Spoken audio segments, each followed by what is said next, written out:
Hi friends, మనం ఈరోజు మే 16th చేసిన ట్రేడ్స్ గురించి డీటెయిల్ చూద్దాం.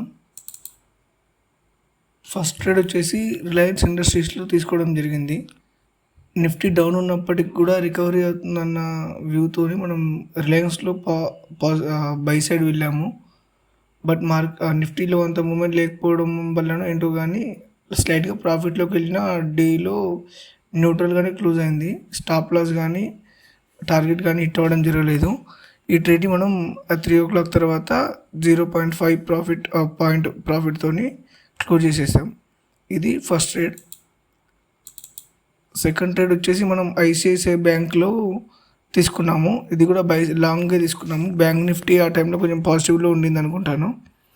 ఇది కొంచెం మధ్యలో మంచి ప్రాఫిట్లోకి వెళ్ళింది. అండ్ మంచి ప్రాఫిట్లు అంటే ఆల్మోస్ట్ ఒక 5-6 points ప్రాఫిట్లోకి వెళ్ళింది. కానీ మనం టార్గెట్ వరకు హోల్డ్ చేసాము. బట్ అది టార్గెట్ హిట్ అవ్వకుండా, స్టాప్ లాస్ హిట్ అవ్వకుండా మనకి న్యూట్రల్నే క్లోజ్ అయింది. మనం ఇది ఎగ్జిట్ అయ్యేట 2.3 points ప్రాఫిట్తో క్లోజ్ చేసేసాము.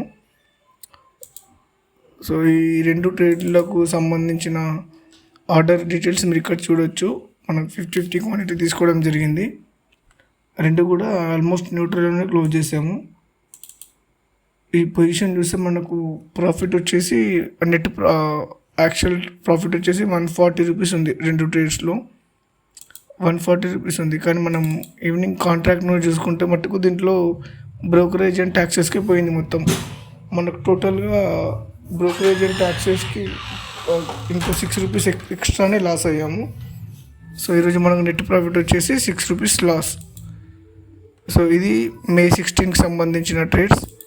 సో రేపు సండే కదా, నేను దీనికి యాక్చువల్గా ఫస్ట్ వీడియో చేద్దాం అనుకున్నాను. బట్ ఈ టాపిక్స్తో రేపు వీడియో చేద్దాం అనుకుంటున్నాను. నేను ఈ ఇంట్రాడే ట్రేడింగ్ కోసం ఫండ్స్ ఎలా అరేంజ్ చేసుకున్నాను, ఎంత రిస్క్ తీసుకుంటున్నాను, ఎంత రిస్క్ వరకు నేను ట్రేడ్ చేయగలుగుతాను, ఈ ట్రేడింగ్లో షార్ట్ టర్మ్ గోల్ ఏంటి, అండ్ ట్రేడింగ్ స్ట్రాటజీస్, అండ్ మన నెక్స్ట్ డేకి నేను వాచ్ లిస్ట్ ఎలా ప్రిపేర్ చేసుకుంటున్నాను అనేది, ఆ వాచ్ లిస్ట్ ఏంటనేది కూడా మనం రేపు వీడియోలో చూడొచ్చు. Thank you friends. సబ్స్క్రైబ్ చేసి లైక్ చేయండి, మిగతా వాళ్ళకి కూడా షేర్ చేయండి. Thank you.